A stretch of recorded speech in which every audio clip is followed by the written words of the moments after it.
आज हम उन बैंकों का पोल खोलेंगे जो एक तरफ इस देश का पैसा, जो बड़े उद्योगपति हैं, आम आदमी का पैसा इन बैंकों के सहारे लाखों करोड़ रुपया लेकर इस देश से भाग जाते हैं और सरकार और बैंक कुछ नहीं करती है। और उसी पैसा का वसूली करने के लिए आम जनता पर अलग अलग ट्रांजैक्शन का चार्जेस लगाकर वसूला जा रहा है। अगर हम एसबीआई की केवल बात करें तो देश भर में मिनिमम बैलेंस के नाम पर जो चार्जेस 250 करोड़ हर वर्ष प्रति वर्ष पैसा आम आदमी के खाते से उड़ा देती है। एक तरफ सरकार ऐसी व्यवस्था बना दी है कि आप ज़्यादा से ज़्यादा मार्केट से कैश खत्म हो जाए, आम आदमी के हाथ में कैश रहे ही नहीं, जो ट्रांजैक्शन हो वो बैंकों के थ्रू हो, डिजिटल पेमेंट हो। दूसरी तरफ इस देश के जो बड़े उद्योगपति हैं लाखों करोड़ रुपया लेकर भाग जा रहे हैं और उसकी वसूली आम आदमी से हो रही है। अगर देखेंगे तो केवल मिनिमम बैलेंस के नाम पर हमने आपको आंकड़ा दिया कि 250 करोड़ प्रति वर्ष एसबीआई वसूलती है। उसी तरह अगर हम सरकारी सारे बैंकों का आंकड़ा ले लें तो ये बैंक कम से कम ये आंकड़ा 1000 करोड़ केवल हम मिनिमम बैलेंस के नाम पर फाइन दे देते हैं। और जिस तरह से वसूली बैंकों के द्वारा की जा रही है वो कहीं से भी उचित नहीं है। चेक रिटर्न के नाम पर उनसे 254 रुपया 358 रुपया चार्जेज लिए जाते हैं। मिनिमम बैलेंस के नाम पर उनसे चार्जेज लिया जा रहा है। नमस्कार, सोशल संवाद में स्वागत है। मैं शशि भूषण। आज हम उन बैंकों का पोल खोलेंगे जो एक तरफ इस देश का पैसा, जो बड़े उद्योगपति हैं, आम आदमी का पैसा इन बैंकों के सहारे लाखों करोड़ रुपया लेकर इस देश से भाग जाते हैं और सरकार और बैंक कुछ नहीं करती है। और उसी पैसा का वसूली करने के लिए आम जनता पर अलग अलग ट्रांजैक्शन का चार्जेस लगाकर वसूला जा रहा है।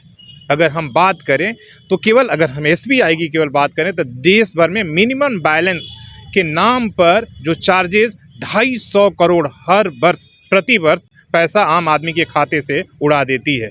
आपको पता ही होगा कि जनधन खाते से एसबीआई ने केवल 254 करोड़ ट्रांजैक्शन के नाम पर फाइन काटा और सरकार के आदेश के बाद भी आज तक 1,64 करोड़ रुपया वापस नहीं किया गया है।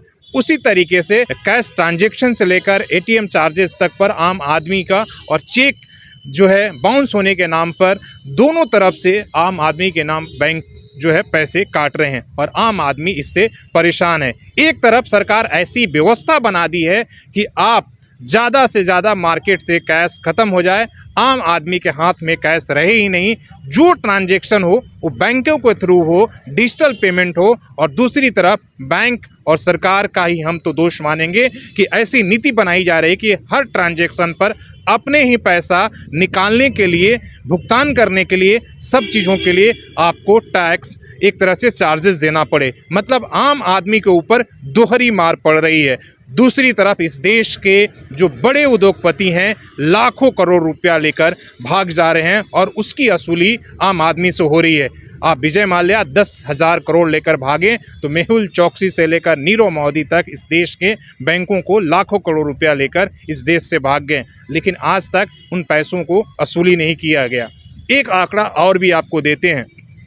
हम बात केवल एसबीआई के करें तो 13 बैंक इनके होल्डर जो टॉप मोस्ट जिन्होंने पैसा लेकर एक अभी तक चुकाया नहीं, अगर उन 13 केवल बैंकों का, उद्योगपतियों का अगर हम अकाउंट बता दें, तभी हम एक रिपोर्ट देख रहे थे कि 4,46,000 करोड़ उन केवल 13 इंडस्ट्रीज के ऊपर है, जिसको सरकार ने 1,61,820 करोड़ में सेटलमेंट कर दिया। मतलब 2,84,980 करोड़ जो आम आदमी का पैसा था वो एक तरह से माफ़ कर दिया गया।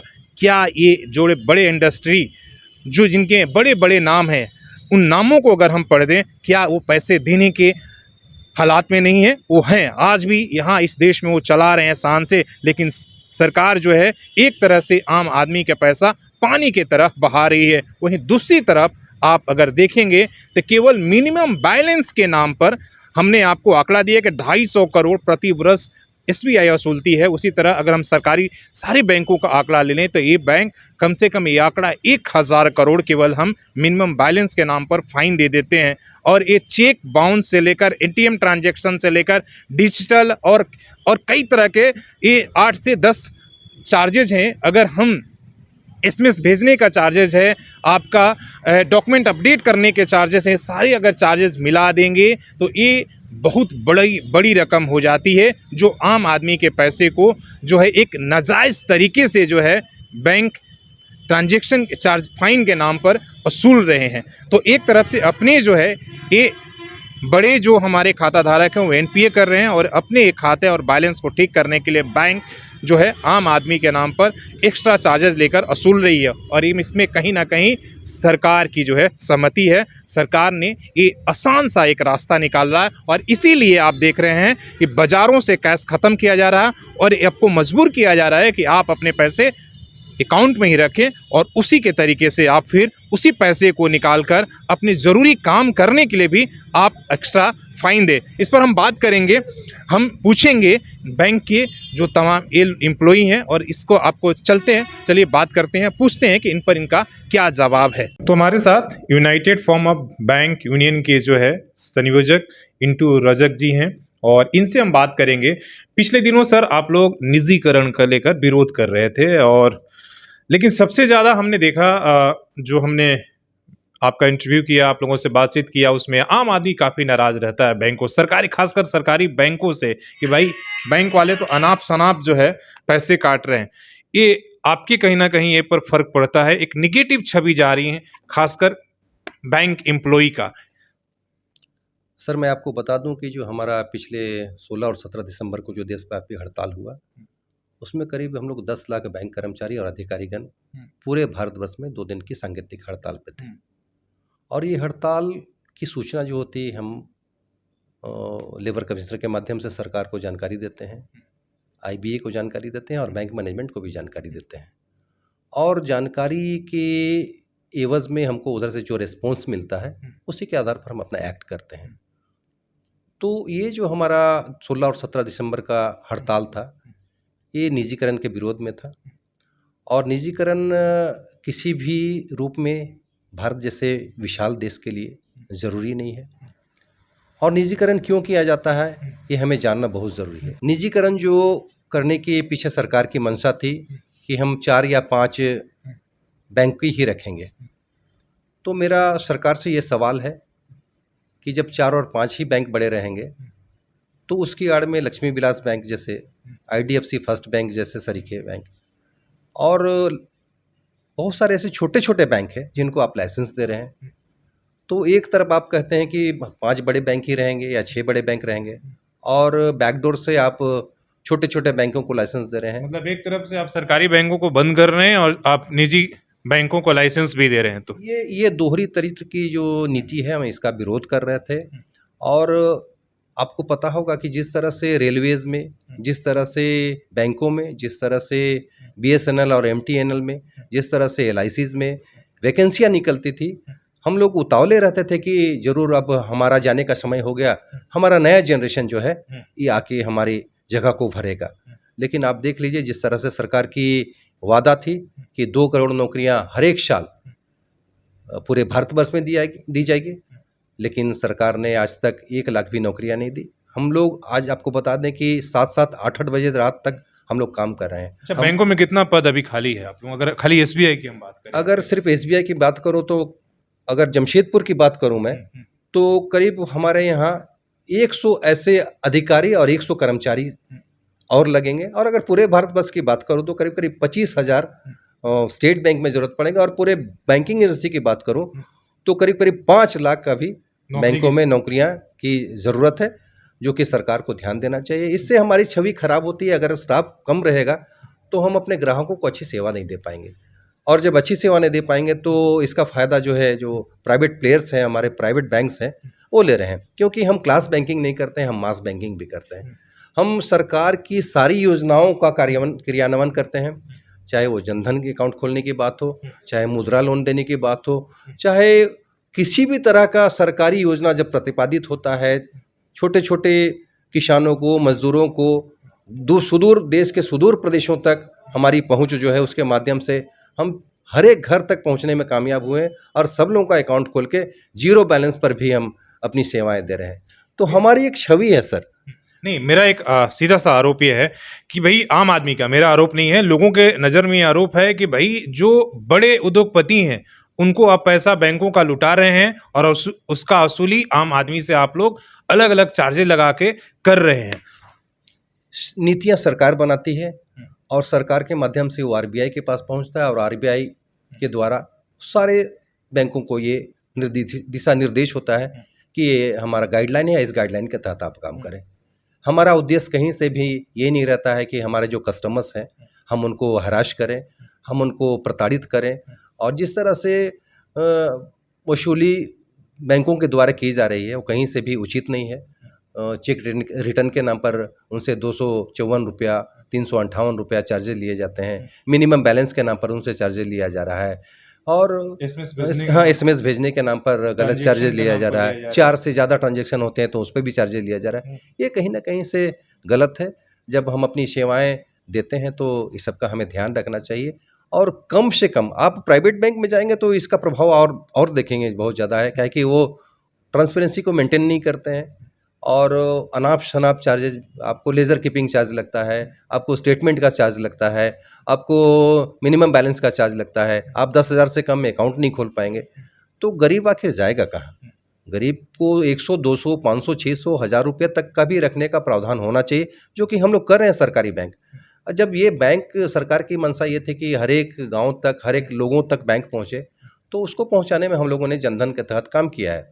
आज अब सरकारी बैंक के अलावा प्राइवेट बैंक में अगर आप जाना चाहेंगे तो आप 5,000 या 10,000 आपको मेंटेन करना पड़ेगा। तो कितने लोग सक्षम है भारत में कि 10,000 रुपये मेंटेन रख सके उस पर? एक पिछले दिनों रिपोर्ट ये आई कि भाई एक तरफ तो विजय माल्या जी 10,000 करोड़ लेकर भाग गए, नीरव मोदी जी भाग गए, मेहुल चौकसी जी भाग गए, अगर टोटल जोड़ जाए तो 1 लाख करोड़ से भी ज़्यादा पैसे लेकर भाग गए। और दूसरी तरफ मिनिमम बैलेंस के नाम पर बैंकों ने उससे ज़्यादा पैसा कमा लिया। तो कहीं ना कहीं तो आपकी छवि जो है बैंकों की एक निगेटिव, नकारात्मक जा रही है ना? जिस तरह से सरकार हम पर दबाव बनाती है कि आपको लोन करना है, आपको इंडस्ट्री को लोन करना है, आपको एसएमएसई को लोन करना है, तो वैसी स्थिति में हम लोग भी सरकार की नियम को मानने के लिए बाध्य हैं। लेकिन हमारा एक चीज़ और कहना है कि ये पैसा जो है हमारे कस्टमर्स का है। हम गलत दिशा पर जाकर उन्हें लोन नहीं कर सकते हैं। लेकिन जो सरकारी दिशा निर्देश हमारे पास पहुंचता है उसके आधार पर जब हम लोन करते हैं, उनके गाइडलाइन को मानते हैं, तो सरकार की भी ये जिम्मेदारी होनी चाहिए कि जब वो हमसे पैसा लेते हैं तो उससे रिकवरी किया जाए। क्योंकि हमारे पास तो प्रशासनिक पावर नहीं है। हम तो कहीं ना कहीं प्रशासन से ही हेल्प लेकर उसको अरेस्ट करने की बात करेंगे, उनसे सेटलमेंट की बात करेंगे। लेकिन ये सारे लोग जो आज 13 घराने हैं, उसमें भूषण स्टील, एसआर, एमटेक, आलोक, ये सब बहुत सारे इंडस्ट्रियलिस्ट हैं बड़े बड़े, जो हमारे यहाँ से पैसा लेके जानबूझकर पैसा नहीं दे रहे हैं। तो सरकार को इस पर ध्यान देना चाहिए और उससे रिकवरी की बात करनी चाहिए। और अगर वो रिकवरी सरकार कैश में नहीं कर सकती है तो उनको अचल और अचल संपत्ति सारी को बेचकर जो पैसा है बैंक के द्वारा दिया गया उसको ज़रूर वापस करना चाहिए। क्योंकि ये पैसा जो है कस्टमर्स का पैसा है, ये हमारे बैंकर का पैसा नहीं है, ना ही किसी प्राइवेट आदमी का पैसा है। ये हमारे गरीब जनता का पैसा है, ये हमारे प्रिय ग्राहकों का पैसा है। सरकार को इस दिशा पर भी बहुत ज़ोर शोर तरीके से सोचना पड़ेगा, अन्यथा हमारी छवि खराब होने से हमको भी काफ़ी ख़राब लगता है। जिस जगह हम अपना योगदान दे रहे हैं और जिस तरह से हम अपनी सर्विस को कस्टमर को देना चाह रहे हैं, हम वैसे दे नहीं पा रहे हैं।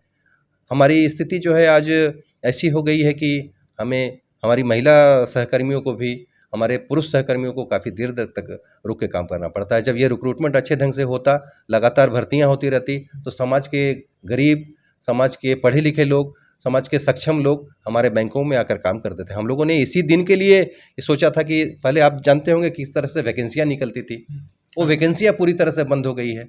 उस वैकेंसियों को सरकार को भरना चाहिए और कहीं से भी हम हर एक साल हम लॉस में नहीं जा रहे हैं। हम सरकार से अपनी सैलरी नहीं मांगते हैं, हमारा ऑपरेटिंग प्रॉफिट हमेशा लगातार बढ़ता रहा है, तो हम कहाँ से लॉस में है जो हमको आप प्राइवेट करने की बात कर रहे हैं। हमारा अगर 20-21 की बात करूँ मैं, तो हमारा ऑपरेटिंग प्रॉफिट तो है जो है 197,374 करोड़ था। तो 1,97,374 करोड़ छोटा मोटा राशि नहीं है। और उसको कमाने के लिए हमारे सारे बैंकरों ने, हमारे सभी अधिकारी कर्मचारी साथियों ने दिन रात एक करके पैसा कमाया है। और इस पैसे को लेकर सरकारी पैसे को लेकर लोग भाग जा रहे हैं, तो ये कहीं से उचित नहीं है। हम सरकार से ये भी दरख्वास्त करना चाहते हैं कि ये लोग सक्षम है देने में, इनसे रिकवरी जल्द से जल्द की जाए। इससे हमारा एनपीए कम होगा और बेरोज़गारों को जहाँ जहाँ खाली है वहाँ ज़रूर रोज़गार मिलनी चाहिए।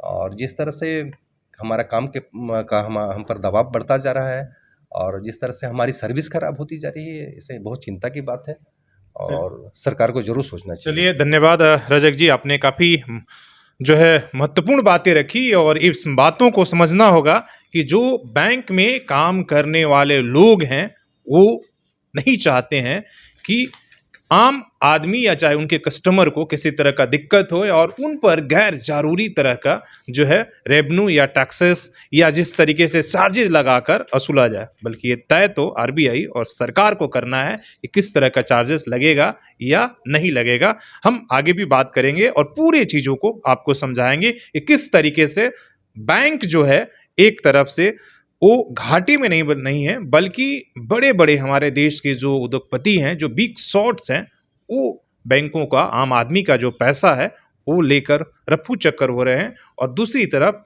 मजबूरी में कहीं ना कहीं बैंक इस तरह के चार्जेस ट्रांजैक्शन से लेकर आपके एटीएम चार्जेस, कैश निकालने से और ये तक तमाम तरह के अलग अलग चार्जेस लगाए, जिस पर आम आदमी के सेहत पर फर्क पड़ रहा है। तो आपने देखा कि किस तरीके से सरकार की इस दोहरी नीति की वजह से जो बैंक का आम एम्प्लॉय भी है और जो यूनियन भी है वो परेशान है। वो भी नहीं चाहता कि जो आम ग्राहक है उन पर गैर वाजिब इस तरह का फाइन लगाकर बैंक कमाई करे। लेकिन मुश्किल ये है, लबोलुआब ये है कि आप देख रहे हैं कि सरकार किस तरीके से सरकारी बैंकों को जो है एक तरह से ख़त्म करना चाहती है, लेकिन दूसरी तरफ से वही निजीकरण बैंकों को रोज़ जो है एक तरह से नए नए बैंक मार्केट में आ रहे हैं, उनको लाइसेंस दिया जा रहा है। मतलब रास्ता साफ है कि अब जो सरकारी बैंक हैं उनको बंद करना है और निजीकरण का बढ़ावा देना है। और इसीलिए ये तमाम तरह के बैंकों को एक तरफ से दिखाया जा रहा है कि बैंक एनपीए हो रहे हैं और उनके पैसे को किस तरह से खुले खजाने अपने जो बड़े इस देश के उद्योगपति हैं उन पर लुटाया जा रहा है। अगर सरकार चाहे तो 24 घंटे के अंदर जो बैंकों का इकोनॉमी खराब है, जो अर्थव्यवस्था खराब है, उसे ठीक कर सकती है।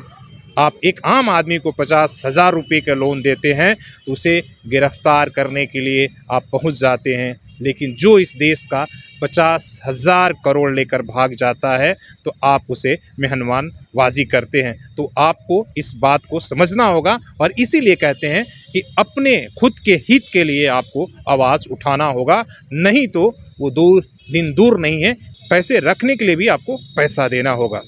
तो अपने सहयोगी CS राममूर्ति के साथ मैं शशि भूषण, सोशल संवाद न्यूज़, झारखंड।